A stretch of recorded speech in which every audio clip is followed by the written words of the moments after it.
अस्सलामुअलैकुम दोस्तों, बात है 10 अप्रैल 1912 की।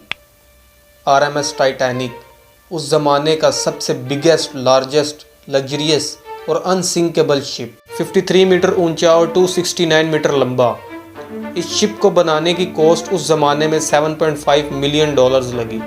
अगर इसे आप आज से कंपेयर करेंगे तो ये आज के $400 मिलियन बनते हैं। इस शिप में हर किस्म के लोग मौजूद थे, बड़े बड़े businessman, industrialist, actors.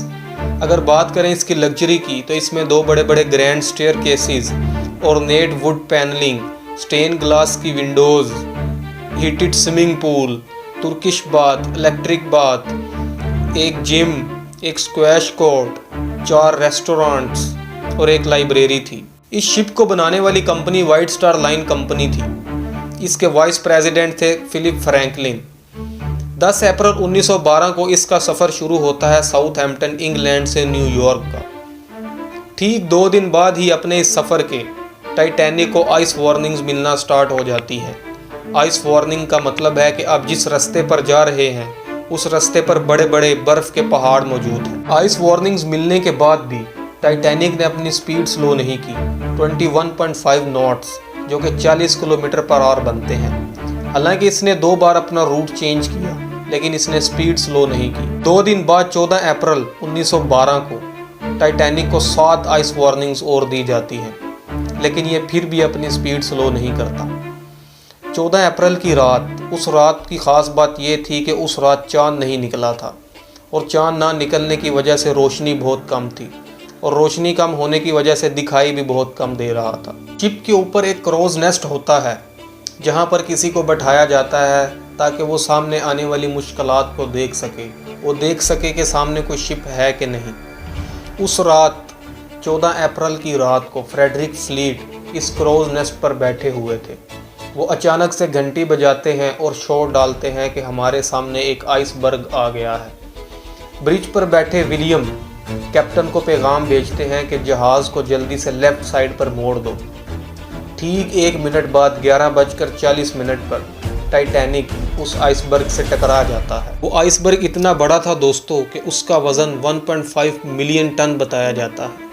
200 by 400 feet, एक फुटबॉल ग्राउंड जितना बड़ा, और हाइट में तो वो शिप के क्रोज नेस्ट तक आ रहा था। कोलिजन के कुछ ही देर बाद कैप्टन स्मिथ और थॉमस एंड्रयू पहुंचते हैं ये देखने के लिए कि शिप को कितनी चोट पहुंची है। जब वो देखते हैं तो उन्हें मालूम होता है कि ये शिप तो डूब जाएगा। जी हाँ दोस्तों, जैसा कि मैंने आपको वीडियो के शुरू में बताया था कि ये शिप अनसिंकेबल माना जाता था, लेकिन जब उन्हें मालूम हुआ तो उन्हें पता चला कि ये शिप तो डूब जाएगा। वो ये देखकर हैरान रह गए कि ये अनसिंकेबल शिप भी डूब जाएगा। लोग इसे अनसिंकेबल शिप इसकी सेफ्टी फीचर्स की वजह से मानते थे। सेफ्टी फीचर्स बहुत ही कमाल थे इसके। पहला ये कि इस शिप का डबल बॉटम हल था। हल जो होता है दोस्तों वो शिप की बॉडी होती है, डबल लेयर की बॉडी थी इसकी। दूसरा ये कि इसका जो हल था उसे 16 अलग अलग वाटर टाइट कंपार्टमेंट्स में डिवाइड किया गया था। 16 में से अगर 4 कंपार्टमेंट्स भी इसके पानी में डूब जाएं तो ये शिप फिर भी चलता रहेगा, लेकिन 4 कंपार्टमेंट्स की बजाय इस शिप के 6 कंपार्टमेंट्स पानी में डूब गए थे।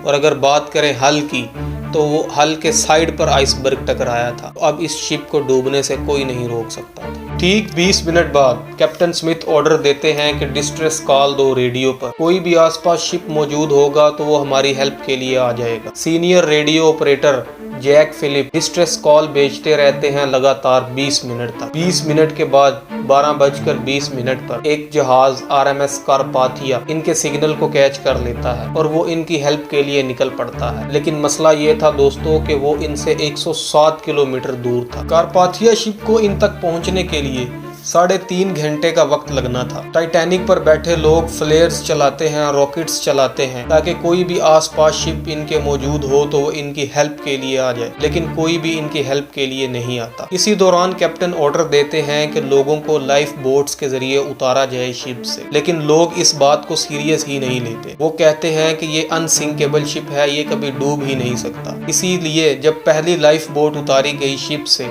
तो उसमें सिर्फ और सिर्फ 28 लोग बैठे। हालांकि उस लाइफ बोट में 65 लोगों की कैपेसिटी थी। रूल के मुताबिक औरतों और बच्चों को पहले उतारा गया। आहिस्ता आहिस्ता शिप पानी में डूबता गया। जब लोगों को रियलाइज हुआ कि ये शिप वाकई में डूब जाएगा तो लाइफ बोट्स के पास लोगों का हजूम इकट्ठा हो गया। लोग एक दूसरे को धक्के देने लगे और खुद लाइफ बोट्स में बैठने लगे। रात के 1 बजे शिप का सामने वाला हिस्सा पानी में डूब गया और पीछे वाला हिस्सा ऊपर की तरफ उठ गया। रात के 2:05 पर आखिरी लाइफ बोट उतारी गई। प्रॉब्लम यह थी कि इस शिप में सिर्फ 20 लाइफ बोट्स मौजूद थी, जिसमें सिर्फ 1200 लोग ही आ सकते थे।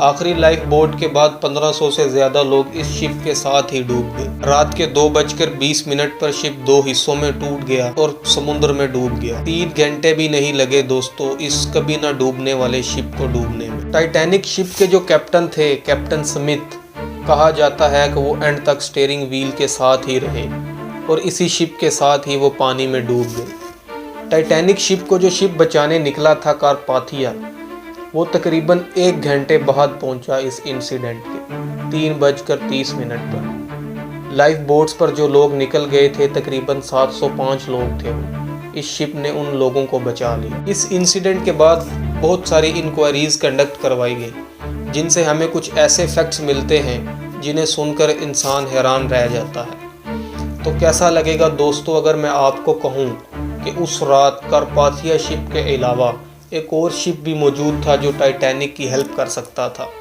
सिर्फ और सिर्फ 37 किलोमीटर दूर। जी हाँ, जो लास्ट आइस वार्निंग दी थी टाइटैनिक को वो इसी शिप ने दी थी कि आहिस्ता चलो, आगे बड़े बड़े आइसबर्ग्स हैं। ठीक 11:15 पर इस शिप के रेडियो ऑपरेटर ने अपना रेडियो टर्न ऑफ कर दिया। रात 12 बजे जब टाइटैनिक के लोग फ्लेयर्स और रॉकेट्स उड़ा रहे थे तो इस शिप के एक क्रू मेंबर ने उन्हें देखा, तो उसने जाकर अपने शिप के कैप्टन को बताया, स्टैनली लॉर्ड को। स्टैनली लॉर्ड ने कहा कि ऐसा कुछ नहीं है, ये कोई डिस्ट्रेस कॉल नहीं है, टाइटैनिक में अमीर लोग बैठते हैं, वो पार्टी कर रहे होंगे। दूसरी बड़ी गलती ये थी कि उनके पास सफिशिएंट लाइफ बोट्स नहीं थी। वो ये समझ रहे थे कि ये अनसिंकेबल शिप है, ये कहाँ डूबेगा। तीसरी गलती ये थी कि जिस दिन एक्चुअल में ये शिप डूबा उस दिन एक सेफ्टी ड्रिल कंडक्ट होनी थी। कैप्टन जॉन स्मिथ ने वो सेफ्टी ड्रिल ही कंडक्ट नहीं करवाई। चौथी बड़ी गलती ये थी कि जब टाइटैनिक पानी में डूबा उस रात जब क्रोज नेस्ट से आवाज़ आई कि जहाज़ को लेफ्ट साइड पर मोड़ो, तो स्टीयरिंग व्हील पर बैठे रॉबर्ट हिचन ने पैनिक में आके इस जहाज़ को राइट साइड पर मोड़ दिया। तो जब उनको अपनी गलती रियलाइज़ हुई तब तक बहुत देर हो चुकी थी। ब्रिटिश इंक्वायरी ने यह भी पता लगाया कि इतनी ज़्यादा आइस वार्निंग्स मिलने के बावजूद भी टाइटैनिक ने अपनी स्पीड स्लो क्यों नहीं की। एक पॉपुलर थ्योरी बताई जाती है कि टाइटैनिक शिप को बनाने वाली कंपनी वाइट स्टार लाइन, उसके चेयरमैन और मैनेजिंग डायरेक्टर ने कैप्टन स्मिथ पर अपना प्रेशर बनाया। उन्होंने कहा कि टाइटैनिक की स्पीड स्लो नहीं होनी चाहिए ताकि हम एक रिकॉर्ड बना दें, ताकि हम दुनिया को बता सकें कि टाइटैनिक बिगेस्ट और लार्जेस्ट शिप होने के साथ साथ फास्टेस्ट शिप भी है। इस एक डिज़ास्टर ने दुनिया भर में इस इंडस्ट्री को बदल के रख दिया। इस डिज़ास्टर के बाद कई rules, regulation and standards set किए गए ताकि फ्यूचर में ऐसे वाक़यात पेश ना आए। आज की वीडियो में बस इतना ही। मिलते हैं नेक्स्ट वीडियो में, तब तक के लिए इस वीडियो को लाइक कर दें, शेयर कर दें और हमारे इस चैनल को सब्सक्राइब कर दें। अल्लाह हाफ़िज़।